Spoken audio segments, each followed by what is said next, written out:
Welcome back to the channel, Bridging the Gap, Student to Engineer, where STEM professionals provide advice to students.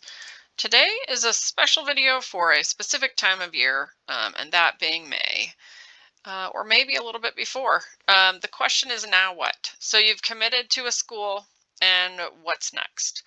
I'm sure that if you've just been through this, it's a lot of stress, it's a lot of decision making. There are a lot of things that have built up to the moment of you committing to a school and making that final decision. For some people, it's a little bit easier. For some, it's, painstaking process. It's weighing all sorts of options. But this video is going to get into what to do next. Now, some of these are specific to STEM students and STEM schools, but they're pretty much applicable to all college students.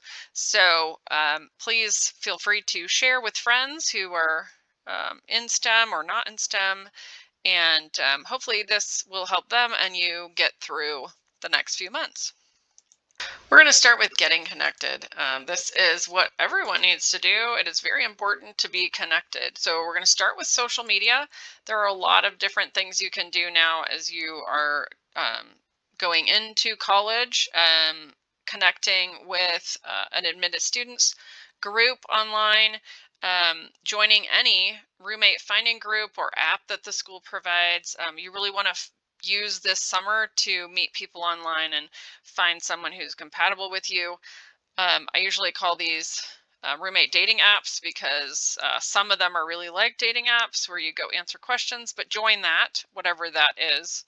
And if there isn't something specific for your school, join the admitted students group and you'll be able to use that to find people.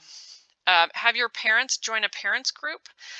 This is where they can have a lot of their questions answered. Often the current members of the group are the parents from last year or the year before, or maybe even 5 years ago, who have recent experience being parents for students at this school, and they can answer a lot of questions.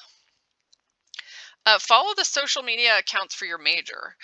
I hope that you're already following the social media accounts for the school overall, but generally the major or the school or the department will have something specific, and they'll be posting a lot of things about what's going on at school, and can really be an opportunity for you to get excited about what's going on or find out what events or clubs or other activities that the school is into. All right, and then locally where you are, find a local alumni group. Depending on the school and depending on how far away you are from the school, these groups will be more or less active, but it's a good idea just to look up an alumni group in your local area. And if you are interested and outgoing and not shy, then try to attend a summer event that's just an alumni group. Those alumni groups would be very happy to have an admitted student attend one of their events. And some of them will even have a local freshman welcome party. So these are typically hosted by the alumni groups, but specifically for admitted students. Great time to meet other admitted students that are local to you, and then also meet alumni and get connections. Being in school and throughout your career, you will find that relationships with people are really how you get that next job, how you make things happen for yourself. And so starting now by just being friendly with alums who are going to be very excited about you going to their alma mater is a really good way to start that. And then arrange for a meetup at school before school starts, if possible. There's a lot of variables here, but if you're nearby and you have friends that you know are going there, or you meet new people online and you're going to be roommates or something like that, meeting up at school before school starts, or not at school, somewhere local before school starts, is a really great way for you to get connected before you get there and make you feel more comfortable when you arrive. So next source of things that you need to do is related to your school specifically. And this is really about connecting to the resources that your school provides for you and other incoming students. So set up your college email as quickly as possible. They may have already set it up for you, and they should be sending you something about going in and setting up your email and all of that, your password for your email, everything. A lot of colleges will insist on sending all the rest of the communication to your college email. That means going without checking it for like a week is putting you behind in communication, because a lot of the rest of the information we're going to talk about are going to be communicated through your college email. But another thing that you can do is start getting discounts for being a college student. So there are some things like Spotify that will give you 50% off as a college student. There are a lot of other places that have student discounts, so feel free to use that. A lot of them, if they're places that you walk into, might want an ID, which you won't have, but most of the online things are going to verify you through your email, which you will now have. So go take advantage of those, start setting them up. And then check often, like I said, for information from the school. Make it your habit to check this, or just turn on the alerts for this email. Make sure it's on your phone. Make sure you can get to it easily. The next thing is that a lot of schools will provide a checklist. Some will mail you a packet or a pamphlet that has all of the information that walks you through what to do each month. So just follow that, go through there, cross off the things that don't apply to you, make sure you take a note of the things that do apply to you. They will be talking about when they need final transcripts from your high school, financial deadlines, housing orientation, class registration. All of that should be in materials that are provided by your school. Now, what you want to do when you get these is put them on your calendar. Set the deadline on your calendar, put a reminder early enough that you can take some action before the deadline, but make sure you don't miss any of these. And share with your family for accountability. This is not about people nagging you, it's about making sure that you're on task. The summer between high school and college should be a really good time to have a little bit more freedom. You're finished with high school, hopefully you've put all of that behind you to some extent, at least the stress of it, and you haven't started taking on college and adult life yet. So it is a very unique time in your life where you want to just decompress a little bit, but don't miss the college deadlines while you're doing all of that. Okay, and then if your school hosts information sessions, these are typically in the form of webinars, attend those. Again, put them on your calendar, share with family and friends, whoever it is that's supporting you. Make sure that you're not the only one that has all this information if you can help it, because it's a lot to keep track of, and your calendar is going to be the best way for you to keep track of all of it and make sure that you're on task. So aside from webinars, which are fairly common, the school may have in-person sessions, and if you are nearby, please attend those. If you're not nearby, that's also okay. Most schools will have these online so you can attend. Okay, so academics. So you did just finish high school. You want to put all that behind you, or at least celebrate your accomplishments and say, you know, like, I'm done. I'm going to move on to college, but make sure your transition is good. So we've talked before in selecting a college to look up what AP, IB, dual enrollment, all of those kind of things will transfer to your school. I know several students who have chosen a school with assuming some things about transfer credits or assuming their ability to use these credits for their degree. It is really important for you sooner rather than later to go check this. It says check or confirm because you should confirm if you have already checked. And if you haven't looked at it at all, please check. A lot of schools, particularly the higher end schools, have significant limitations on the number of transfer credits they will allow you to bring in. In addition, you may have taken AP, IB, dual enrollment, all of that with the expectation that it will apply to your degree. And you need to check that, make sure. I know in one instance, taking dual enrollment econ in high school does not count towards a degree because the degree needs macro and microeconomics or something specific, like economics for engineers or something like that. And so you just need to check that now so you're not disappointed later. Make sure you understand all of that if you don't already. So know what the school accepts as a transfer, and then also know what's going to apply to your degree, because those often are two very, very different lists. And if the school accepts it, but it doesn't apply to your degree, it will often be a general credit, which may or may not be helpful at all. Or it may be something that is an elective that's very, very far down on your degree requirements list. So just make sure you understand that. If you have any questions, please reach out to the school and talk to them about what applies and what doesn't.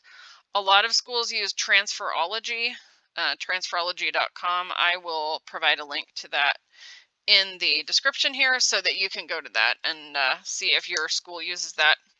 If not, the school will tell you what they use. All right, and then if you know what degree you're going to be majoring in, please go check the 4-year course plan if you have not already. If you haven't picked a major and you're interested in a few, definitely look at the 4-year course plan for all of these. What that will tell you is how far ahead you are or behind you are. Hopefully you're not behind, because they're assuming you're coming in with no credits. But also some schools will require a summer field session or something like that.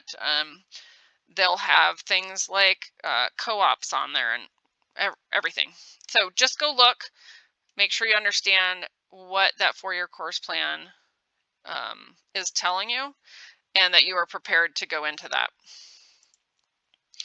Okay, so then you'll know what it's going to take to graduate in 4 years. You don't want to get like 2 years in and then realize there's no way you can graduate because you're not getting some specific classes that are prerequisites for one another.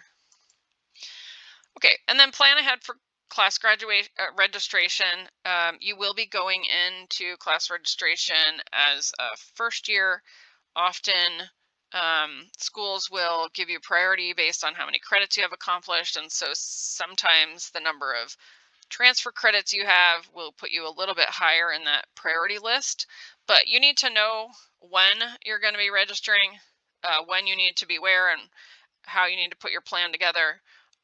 Often schools will allow you to put a plan together, and then when it's your time to schedule your classes, you can just hit enter and it will try to go get all those classes for you. So it takes a little bit of time, but just make sure you know what that schedule is, so you know if you need to be doing it like in June, or you can wait till August, or whatever your schedule is. And then if you're not sure what your major is going to be, make sure when you start you take classes that will count towards all majors. As an engineering student, this is pretty straightforward. You're going to be taking calc and physics and possibly chemistry and some pretty basic classes that all new engineering students are taking. But especially if you're looking at various types of engineering, just look a little bit closer and make sure if one major doesn't require chemistry, that you're not going to start the year with that. Okay, and then what I really recommend, because as an incoming student, you may not know how hard it is for you to get the classes you want. I've seen a lot of frustrated parents and students online saying their kid couldn't get any of the classes they wanted or whatever their first semester. So first of all, as a freshman and as a first semester, you may end up with all the crazy times for classes. You may or may not. But you need to make sure there's a long list of classes that you can take for first semester. So you want to look for classes that are going to apply to your major and that don't have a prerequisite, or have a prerequisite that you've already completed. And that way you don't have a very short list, and if one of them is not available or the time doesn't work because it conflicts with something else, that you just have something you can just roll to and you don't get frustrated about not being able to make progress. Right, so the next thing to prepare for is living at school. Most likely you've always lived at home with your parents. This is a big change for you. So there's a lot of things to consider. I won't get into a lot of details here, but there are just some basics that you need to think about and make sure that you're prepared for as you're moving away, if you are moving away. If you are living at home, you might want to skim this section, but there are some points that may be useful to you anyway. All right, so the first thing, like all of these, is to find out the deadlines, the dates for orientation, move in, all of that. And like all of it, I'm going to keep saying this, put them on your calendar, share with your family and friends for accountability so that you're not the only one with the information and that you can make sure that you hit all your deadlines. Then answer some pretty basic questions, and the answer to these may not be as straightforward as you would like it to be. But how will you travel to school? So if you're gonna fly, you're gonna be able to take fewer things for your dorm than if you drove. If you're gonna bring your car, then maybe there's a different profile there. Also understanding, are you going to need to go to school ahead of time and stay in a hotel so you can buy some larger things that you believe you need versus just arriving on the day of move-in and not worrying about it. I highly recommend, and I know that you will see a lot of sources online telling you not to overbuy for your freshman year dorm. You will also find a lot of groups online where they've got like this perfectly decorated, perfectly colored with all these lights and everything, dorm rooms that are way overkill. This isn't a competition to have the best dorm ever. It is just a place that you're going to live for 9 or 10 months of your life, and then you're going to need to move all of that stuff out. So just be aware of that, understanding how you're getting to school, what you're going to do when you get there as far as purchasing things. Just need to understand the logistics of that before you go buying a bunch of stuff. And then will you have a car on campus? I mentioned this a little bit earlier.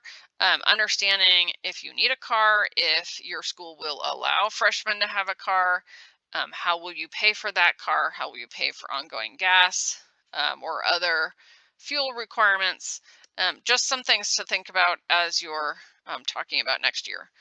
Now, I know some kids who had a car in high school, their parents were paying for it, and then when they get to college, they just kind of assume that's going to continue.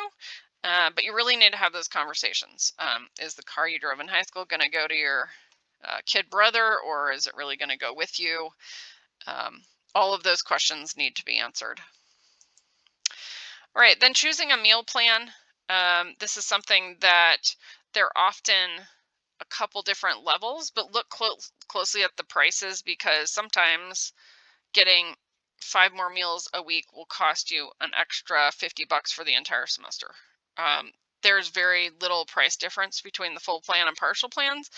And while you may have heard bad things about food in the dorms, that may or may not be completely accurate, and everyone has their own things, but also going to meals with your dorm mates is a real social thing.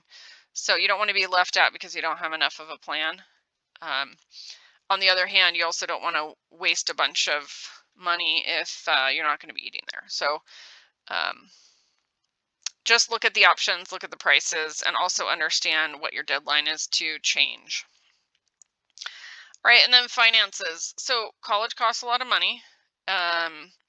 You need to understand what your final expected cost of attendance is.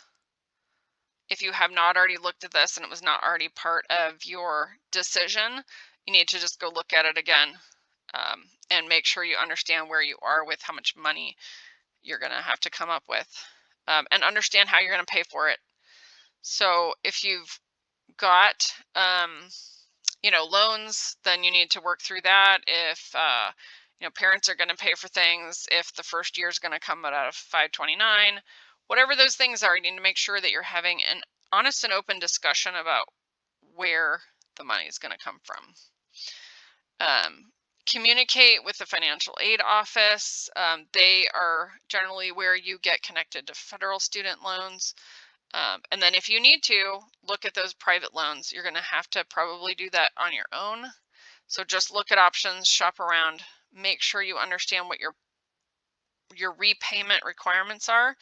I know people have gone to college not fully understanding what the loan landscape is and ending up getting loans where they had to pay monthly as soon as they got the loan and not, when they graduate. So that can be fine if that's what you're planning. But if you weren't planning that, it might be a surprise. So just do your research. Find out the payment deadlines for the school. Make sure, like everything else, you're putting them on the calendar and sharing with others for accountability to make sure you don't miss any of these things. All right, so that is all that I have for now.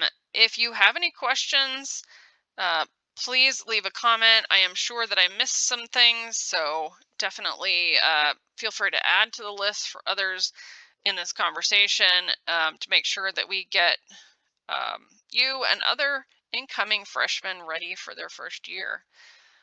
And with that, I will see you on the next one.